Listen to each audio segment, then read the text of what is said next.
বিকালবেলা হাঁটি হাঁটি পা পা করে ঘুরতে গেলাম এমন এক জায়গায়, গিয়ে আশ্চর্য হয়ে গেলাম এটা দেখে যে গাজীপুরের মাঝে এটা যেন এক টুকরো, কি বলবো এটাকে, আসলে এটাকে এক টুকরো নিকলি হাওড়ি বলা যায়।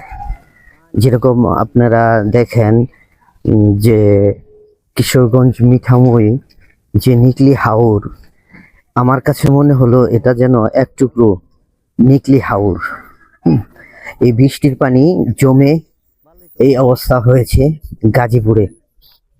আর এখানে মৎস্যজীবীরা তারা মাছ ধরতেছে, রং বেরঙের মাছ। আসলে বিকেলটা খুব সুন্দরভাবেই উপভোগ করলাম, খুবই ভালো লাগলো। মনোরম পরিবেশ, এখানে পাবেন ফুচকা, চায়ের দোকান রাস্তার পাশে, মানে অস্বাভাবিক একটা দৃশ্য আর অন্যরকম একটা ভালো লাগা। আপনারা যদি একটু কষ্ট করে ঘুরে আসেন দেখতে পারবেন অনেক দর্শনার্থীরা এখানে আসে ঘোরাঘুরি করার জন্য। বিকেল বেলা আপনিও আসতে পারেন।